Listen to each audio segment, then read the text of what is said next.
The harsh fluorescent lights of Romano's fine dining reflected off the polished marble floors, casting long, tired shadows that mirrored the exhaustion in Emma's every step. She wiped down the final table of the night, her feet aching in worn-out shoes that had long since given up on comfort.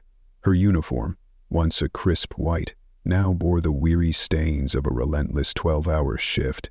The air was still heavy with the scent of truffle oil and overpriced wine, leftovers of another evening catering to the elite. Another glamorous night in paradise, Sarah, the head waitress, muttered sarcastically as she counted her thick wad of tips. Her eyes darted toward Emma's modest pile of crumpled bills, and she scoffed. "Some of us know how to work the rich folks, honey. Maybe you should try smiling more, or showing a little more leg." Emma didn't respond. She simply continued folding napkins with mechanical precision. She had learned long ago that engaging with Sarah's poison-tipped words only gave them more power. And tonight, like many others, Emma had far more urgent matters pressing on her mind. Ones that made tip money feel almost irrelevant in comparison. Back in the kitchen, the familiar clatter of metal echoed like a chaotic symphony. Pots, pans, and voices collided in the nightly ritual of closing. Chef Marcus barked instructions in his thick Italian accent, slicing through the noise like a blade through dough. Emma watched from the corner of her eye, nerves tightening with each step toward what she knew would be a humiliating request. Among the kitchen crew, her gaze often lingered on Liam, the new guy who'd started just 2 weeks ago. He was different. While others joked and grumbled through their shifts, he moved with quiet purpose, every motion efficient and deliberate. There was a polish to him that didn't quite fit, the expensive watch he tried to conceal under his sleeve, the calluses that didn't align with a lifetime of line cook work, and the way he watched her.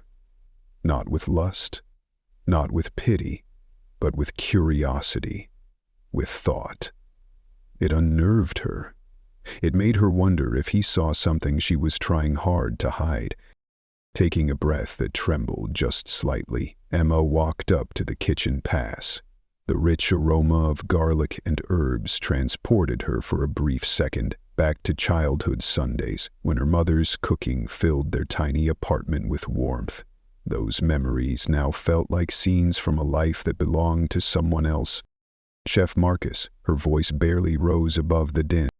The burly chef turned, annoyed at the interruption. "What is it, Emma? We're trying to close up here."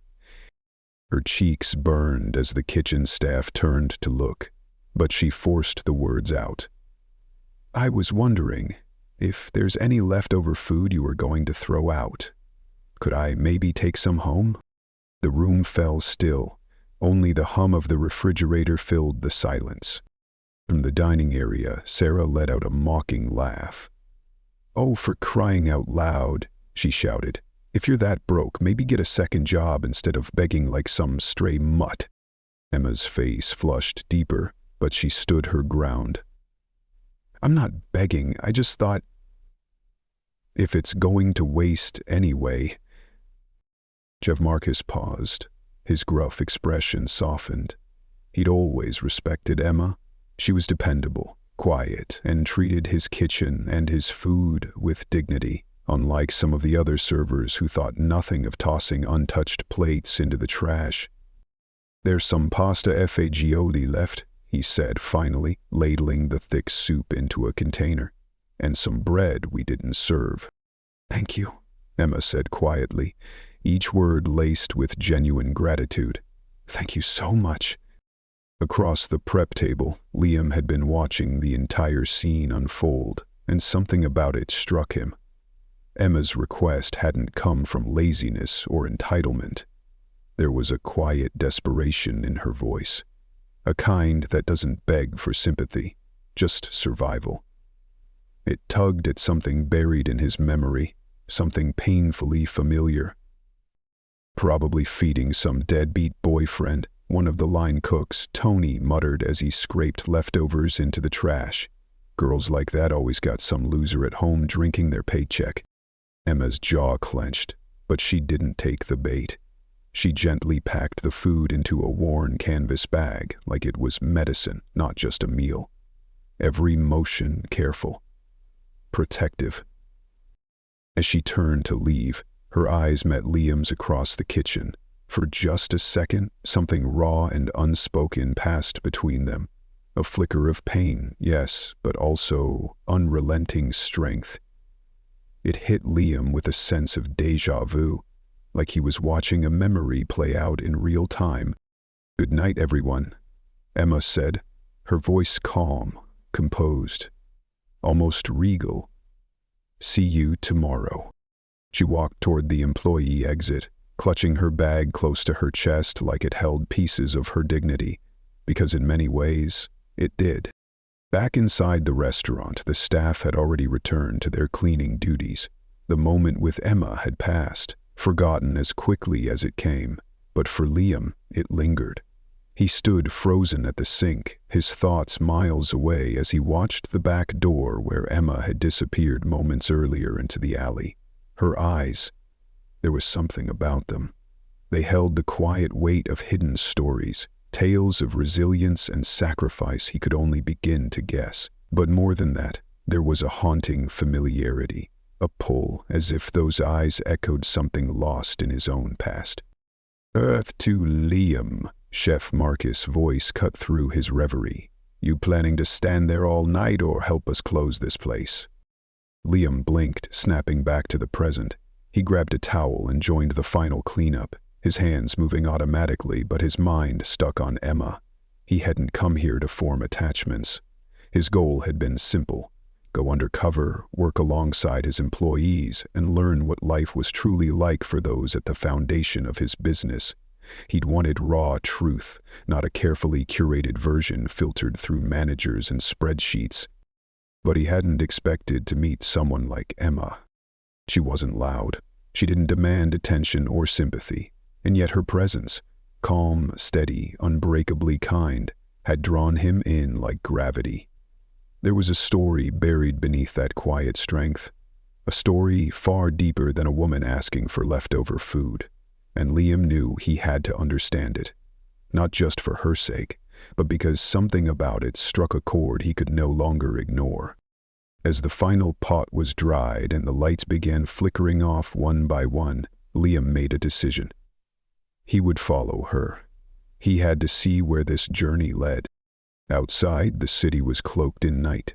Liam slipped into his sleek black sedan, parked down the block, keeping his distance as Emma rode away on her battered bicycle. She pedaled with determination, her canvas bag nestled in the front basket like precious cargo. He expected her to head downtown, to the hip, crowded areas where most service workers shared cramped apartments or blew off steam in neon-lit bars. But she didn't. Emma rode in the opposite direction, away from the lights and the buzz of nightlife. Street by street, the neighborhoods grew darker, more neglected. The air turned colder, heavier, filled with the scent of decay and memory. Cracked sidewalks bordered abandoned storefronts. Graffiti bloomed like bruises on every wall. Streetlights flickered or didn't work at all. This wasn't where people lived because they wanted to. This was where they ended up when all other options were gone. Liam's luxury car was a ghost in these streets, silent, distant, out of place. He kept his headlights dim, watching as Emma turned down Maple Street. The road here was warped and worn, lined with the skeletal remains of what were once vibrant homes. She finally stopped in front of a complex that bore the ironic name, Sunset Gardens Apartments. The building looked like it had been abandoned by Hope decades ago. Peeling paint, rusted stair rails, broken lights. The gate hung lopsided, more for show than security. Liam parked across the street and watched as Emma dismounted, lifted her canvas bag, and cradled it to her chest as if it held something sacred. With measured steps, she climbed the stairs to the second floor. He counted 1, 2, third door on the left. Apartment 2C, the number was barely hanging on. A single rusted screw, the only thing keeping it in place. She fumbled with her keys and disappeared inside. He remained in the car, heart pounding with conflict. What was he doing? This felt invasive, wrong.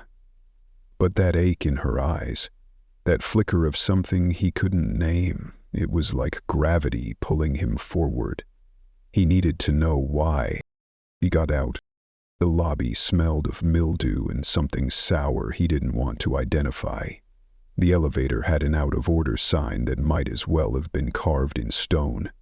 He took the stairs, stepping over exposed concrete where the carpet had long since decayed.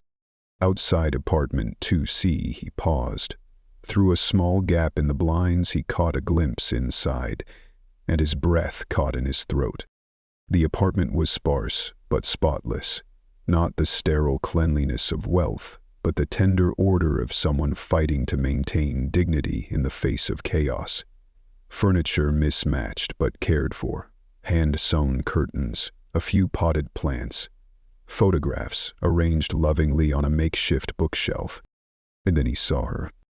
Emma knelt beside a narrow bed against the wall. In it lay a girl, no more than 20, fragile, ethereal, her skin pale as candle wax, her frame impossibly thin, but beautiful, hauntingly so. Her dark hair fanned out on the pillow like spilled ink. Even in her frailty, her presence filled the room. "I brought your favorite," Emma said softly, pulling out the container. "Chef Marcus made pasta e fagioli. Remember how Mom used to make something like it?" The girl, Leia, he would soon learn, smiled faintly. "You're too good to me, Em. You shouldn't have to beg for food because of me." "I'm not begging," Emma said, her voice firm and proud. "I'm being practical, and you're worth it, Leia. You're worth everything." The name struck Liam like lightning. Leia. It rang inside him with a strange, aching familiarity. He didn't know why, but he felt it before he understood it. Emma helped her sister sit up, tucking pillows behind her with practiced hands. She tested the soup, steadied the spoon when Leia's hands trembled, pretended not to notice when tears slipped silently down the girl's cheeks. "The appointment's next week," Emma said quietly. "Dr. Martinez thinks the new treatment might help." "We can't afford it," Leia whispered. "You're already working yourself to death." "We'll figure it out," Emma said gently, her eyes bright with unshed tears. "We always do." And in that moment, Liam understood. This wasn't about poverty or pride. It wasn't about weakness or desperation. It was love. Selfless, fierce, the kind of love that gave and gave, asking nothing in return. As Emma kissed her sister's forehead and turned out the light, something inside Liam clicked. A memory. A face. A flash of pain and gratitude from a past emergency he thought he had forgotten. That face. Those eyes. Leia had once saved his life. And now she was wasting away in a forgotten apartment while he lived in a world of excess. And just like that, everything changed. That night, Liam lay in his king-sized bed, sleepless. The luxury of his penthouse, once a symbol of success, now pressed against him like a heavy cloak. The cool sheets no longer brought comfort. They only reminded him of what he had and what someone else had lost. Every time he closed his eyes, he saw Leia's face, those delicate features, her dark hair catching the lamplight, the way she smiled despite her weakness, and the gentleness in Emma's every movement as she fed her sister with unwavering care. By dawn, Liam was pacing like a trapped animal across the marble floors of his living room. The skyline of the city stretched beneath his feet from the 42nd floor, a view that once stole his breath, now barely noticed. Instead, he was drawn to a place he rarely visited, the back of his study closet, hidden behind unused winter coats and long-forgotten gym equipment. There, covered in dust, sat a cardboard box marked "College," personal.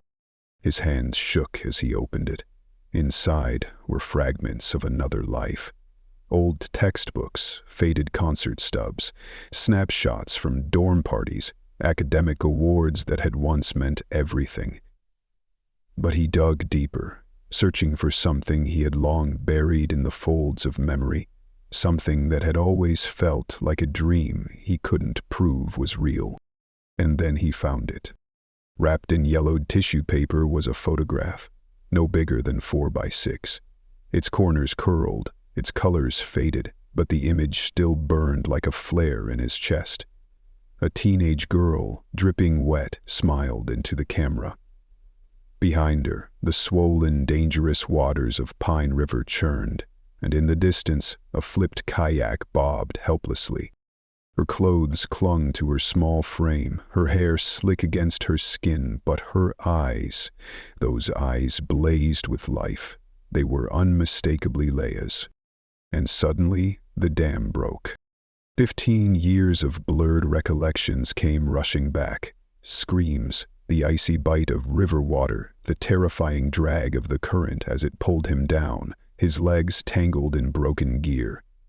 He had been a 22-year-old idiot, home from Harvard Business School, showing off in a rented kayak during spring floods. And he'd almost died. He remembered the panic, the darkness closing in, the muffled cries from the shore. Then, hands. Strong, determined hands, far too small to carry such strength, had grabbed hold of him. A girl had appeared from nowhere, dove into the rapids, and dragged him to shore. She had saved him. By the time he coughed up enough water to speak, she was gone. No one knew who she was, not his girlfriend, not the medics. She had vanished like a ghost. He searched. Newspaper ads, school inquiries, even hired a PI. But teenage girls with dark hair weren't rare, and Pine River stretched through 3 counties. Eventually, his father convinced him to let it go. "Don't chase shadows," he'd said, and Liam did what he always did. He buried it and moved on. Until now. Now the mystery had a name. Leia, Emma's sister. The girl wasting away in a crumbling apartment had once pulled him from death, and while he had built a tech empire and grown wealthy beyond measure, she had been fighting for breath. This time in silence, in shadows. With trembling fingers he reached for his laptop. He needed answers. He dove into property records, public records, debt filings, and what he found hollowed him. Emma and Leia Hartwell had lost their parents in a car crash 3 years ago. Their father had battled cancer before that, leaving behind mountains of medical debt. The girls had inherited nothing but grief, debt, and each other. Emma had been in her final year at State University on scholarship, studying to become a teacher. Leia was 17, accepted to 3 colleges, ready for a brilliant future. But everything changed. Emma dropped out, taking on jobs to support them. Leia was diagnosed with the same rare genetic illness that took their father. And for 3 years, Emma had carried it all, working herself into exhaustion, swallowing her pride, keeping Leia alive, on love and scraps from restaurant kitchens. Liam stared at the photo, at Leia's eyes filled with life and kindness, and something inside him cracked. This wasn't just coincidence. It was fate's quiet hand placing the pieces back in front of him. He owed her his life. And now he would pay that debt. He picked up his phone and started making calls. Plans raced through his mind like fire. But one thing was clear. This wasn't charity. This was justice. And he had to be careful, because the woman he wanted to help was too strong to ask for rescue and too proud to accept it easily. That night at Romano's, he watched Emma through a new lens. Every time she smiled at a rude customer, every graceful step she took balancing too many plates, every moment she held back exhaustion, it all made sense now. Her strength wasn't just admirable, it was sacred. She moved with quiet determination, her feet aching in worn shoes, her shoulders heavy with invisible weight. No 25-year-old should have to carry what she did. During the dinner rush, opportunity arrived. Chef Marcus announced Emma would handle the private dining room, a coveted post usually reserved for the most senior servers. "Lucky break," Sarah muttered, her voice full of venom. "Guess it pays to have friends in the kitchen." Emma blinked in surprise but said nothing, nodding with quiet grace. She didn't know Liam had gently nudged Marcus earlier that day, suggesting Emma be given the shot, not out of pity, but because she deserved it. Later, during a lull, Emma approached him. He was prepping vegetables, his knife work smooth, too smooth for a novice. "Liam," she said, voice low, hesitant. "Can I talk to you?" He looked up, surprised. "Of course. What's on your mind?" "I just wanted to say thank you," she said, glancing around. "Tony told me you spoke to Marcus about the assignment." Liam's heart sank a little. "So much for subtlety. I just thought you deserved the opportunity," he replied, keeping his tone casual. "You work harder than anyone here." Emma paused, choosing her words carefully. "I appreciate it. I do. But I need you to know something. I don't need anyone fighting my battles for me. I've made it this far on my own." There was that same fire again, the same dignity that had silenced Sarah, but under it, he saw it now, there was fear too. Fear that accepting help meant weakness. "I wasn't fighting your battles," he said softly. "I was just recognizing strength when I saw it." Over the next several weeks, Liam worked quietly, weaving small acts of support into the fabric of Emma's life. He arranged for her to be scheduled on the most profitable shifts, suggested her name for off-site catering events, and even persuaded Marcus to grant her a modest raise, carefully framed as a reward for her reliability and grace under pressure. But with every new opportunity, Emma's eyes grew more wary. "It's getting weird," she confided to Marcus one night, her brows furrowed with unease. "All these good things, all at once. It just doesn't feel natural." The illusion shattered completely the day Liam overheard her during a break. She was tucked into a corner of the staff hallway, speaking quietly into her phone. Her voice trembled with tension. "Yes? I understand the treatment costs $15,000, 0 cents. No, I know insurance won't cover experimental therapies. I was just wondering if there was a way to set up a payment plan, even if it takes years." Liam's heart twisted. The pain in her voice was unmistakable. Raw. Aching desperation wrapped in the tight control of someone too proud to cry. He waited until she'd ended the call, then approached as casually as he could. "Everything okay?"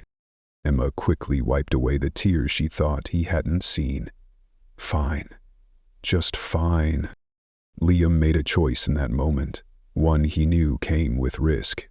"I have a friend, Dr. Sarah Chin. She works at the University Free Clinic downtown.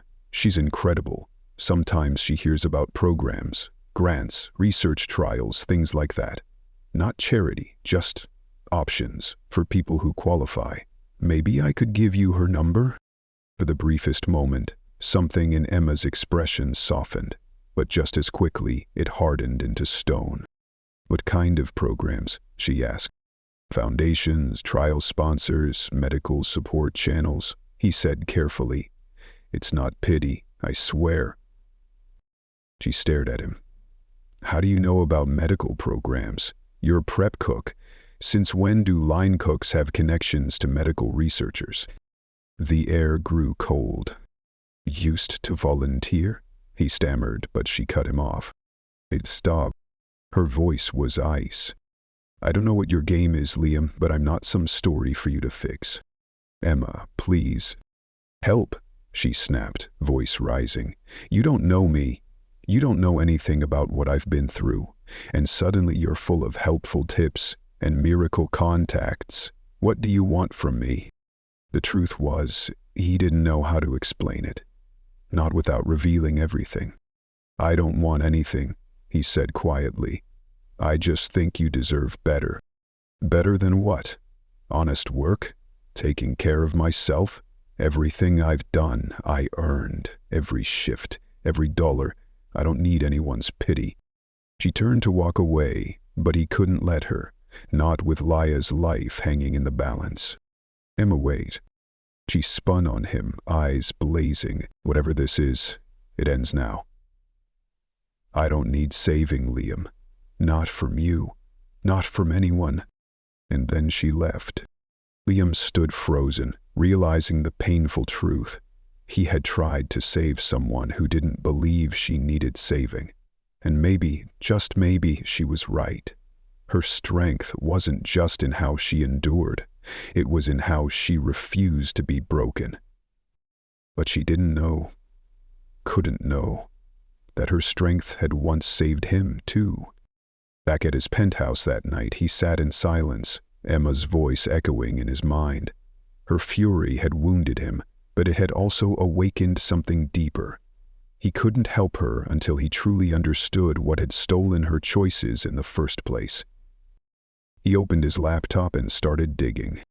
What he found made his blood run cold. 3 years ago, Emma Hartwell had applied for a management trainee role at Sterling Enterprises, his company. Her resume had been flawless. Dean's list, community leadership, glowing references. She should have been a perfect candidate. But she had been rejected. Digging deeper, Liam uncovered the truth. Robert Maxwell, head of hospitality hiring, had been taking bribes for years, selling job placements to the highest bidder while rejecting legitimate applicants. Emma's application had been tossed out just 2 weeks before her parents' fatal accident. If she had been hired, she would have had insurance, income, stability. Instead, everything collapsed. Liam's fists clenched. Maxwell hadn't just stolen money, he had stolen futures. The next morning, Liam called an emergency executive meeting, but first he made another call. To Dr. Chin Ensen's Leia would receive treatment through the hospital's research foundation, funded anonymously. At the executive boardroom, Liam presented the evidence with calm fury. Shock rippled through the room. How long has this been happening? Asked his COO, pale-faced. At least 5 years, Liam replied. Maybe more. What do we do? Someone whispered. We fix it, Liam said coldly. We reach out to every qualified candidate Maxwell rejected, offer them compensation, positions, whatever it takes. That cost millions, legal counsel warned.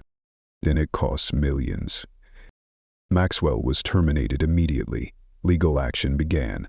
Liam had never felt more righteous or more angry. That evening at Romano's, Emma seemed lighter. Her step had more energy. Her smile reached her eyes for the first time in weeks. During her break, Liam overheard another call, but this time her voice was breathless with disbelief. There must be some mistake, she said. Are you sure? Fully covered, no strings? Liam felt a flicker of warmth, but it didn't last. As Emma ended the call, her gaze swept the restaurant, then locked onto him. And he saw the moment everything clicked. She walked toward him, slow, controlled. Her voice was a whisper of restrained fury. It was you, wasn't it? Liam hesitated. Yes, he admitted. It was me. Who are you? She demanded. And don't say you're just a prep cook. Prep cooks don't pull strings at university hospitals. Liam glanced around. Staff were watching. This wasn't the place. Can we talk outside?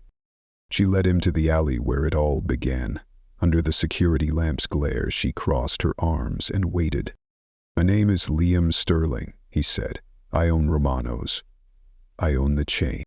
Emma's face shifted. Shock, disbelief, betrayal. You lied to me. I didn't mean to. You followed me. Watched me. Manipulated my life like it was some project. It wasn't a game, Liam said desperately. Emma, there's something you don't know. Something about Leia. What could you possibly know about my sister? She snapped, voice breaking. Liam took out his phone, opened a digitized photo. She saved my life. Emma looked down, saw the image. Her hands trembled. That's impossible, she whispered. Leia was just a kid, Emma whispered, her voice cracking under the weight of memories and emotion. She was 16, Liam said softly. I was drowning in Pine River, and she pulled me out. I've been trying to find her ever since. His voice trembled, heavy with unspoken years. Emma, I owe her everything, and when I found out she was dying, while I was living in a penthouse, surrounded by every luxury, I couldn't live with myself. Emma looked down at the faded photograph, her fingers trembling as they traced the outlines of a moment frozen in time. She didn't speak for a long while.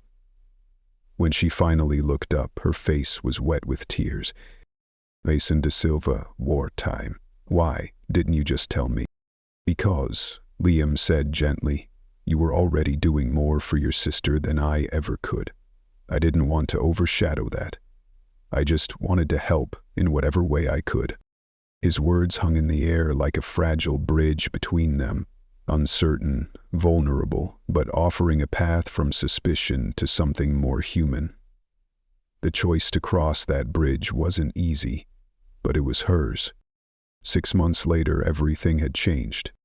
The new apartment was still modest, 2 bedrooms, clean walls, working heat, and sunlight that streamed through actual glass windows. But to Emma and Leia, it might as well have been a palace. Leia sat by the window in the late afternoon light, her watercolor brush moving gently across the paper as she painted the park below. Color had returned to her cheeks, her once pale skin now flush with life. She was still recovering, but the difference was undeniable. The girl who once lay silent in a dark room was now creating art that breathed. Miracle, the doctors called it. But Leia knew the truth. It wasn't a miracle. It was a choice. A series of choices made by people who refused to give up on each other.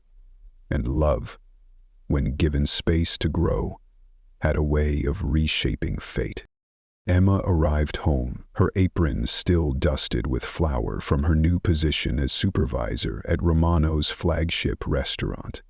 The title came with a substantial raise, health benefits, and the kind of professional respect she had once thought forever out of reach. "How was your day?" she asked, pressing a kiss to Leia's forehead, just as she had done every day during the hardest years. "Good," Leia smiled, setting down her brush. "I submitted my application for the university's art therapy program, and, I think I'm ready to tell you something." Emma's heart skipped. She sat beside her sister, sensing the gravity of the moment. "And remember the river?" Leia whispered. "I remember saving that boy." Emma gasped softly. Until now, Leia had never acknowledged the rescue. The doctors had warned about memory gaps, lingering effects of her illness, and Emma had never pushed. But now, "You remember Liam?" she asked quietly. Leia nodded. Bits and pieces came back over time. The kayak. It was overturned. He was trapped underneath. I remember how fast the current was. I thought, he's going to die if I don't do something. "You were 16, Emma whispered, awe and sorrow mingling in her voice. "You could have died." "But I didn't," Leia said simply, "and neither did he." Even now, Emma struggled with receiving help. She still insisted on paying part of the rent. She refused Liam's offer to cover Leia's college tuition. There were some battles she chose to fight, not out of pride, but principle. "Speaking of Liam," Leia said with a teasing smile, "isn't he coming over tonight?" Almost on cue, there was a knock at the door. Emma opened it to find Liam, no longer pretending to be anyone but himself, clean-cut, casual, confident, but softer somehow. "Right on time," Emma said, and this time there was warmth in her voice. "Brought dinner," Liam grinned, lifting the familiar Romano's bag. Chef Marcus insisted on sending his best. "Pasta fagioli?" Leia asked hopefully. "And garlic bread," he confirmed, handing it over with a wink. They ate together around the small kitchen table, sharing stories and laughter. Liam never treated Leia like she was fragile. Instead, he challenged her ideas, encouraged her dreams, and reminded her she was more than a patient. She was a person with a future. After dinner, Liam brought out his tablet. "Remember that idea we talked about? The food charity?" He turned the screen to them. The site read, "Second Chance's Kitchen, a non-profit built to collect leftover food from restaurants and distribute it to families in need, with dignity, without judgment." "It's not just Romano's," Liam said. "We've partnered with a dozen restaurant chains. Launch is next month." Emma's hand flew to her mouth, tears springing to her eyes. You did this?" "We did this," Liam corrected. "It was your idea. You said no one should have to choose between pride and survival." "I want to help," Leia said instantly. "I could teach art at the community events, maybe decorate the donation spaces."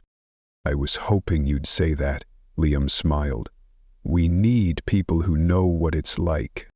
That night, after Leia had gone to bed, Emma and Liam sat on the balcony, watching the city stretch out below them, a sea of lights, each one a story. Stories of hope, struggle, grace, and redemption. "Do you ever think about what would have happened if she hadn't saved you?" Emma asked softly. Liam was silent for a moment. "I think about it all the time, but then I remember what my grandmother used to say. We're all tied together by invisible threads, and sometimes those threads pull us exactly where we need to be, even if it takes 15 years. "Even then?" Emma asked, her voice gentle. "Especially then," Liam said. "Some debts are too important to rush." Emma smiled. For the first time she understood. This wasn't about rescue or repayment. It was about recognizing that sometimes the greatest act of love is not saving someone, but believing in them enough to let them rise. She remembered what Leia had said in the hospital the first day Liam visited. "I knew you'd come back."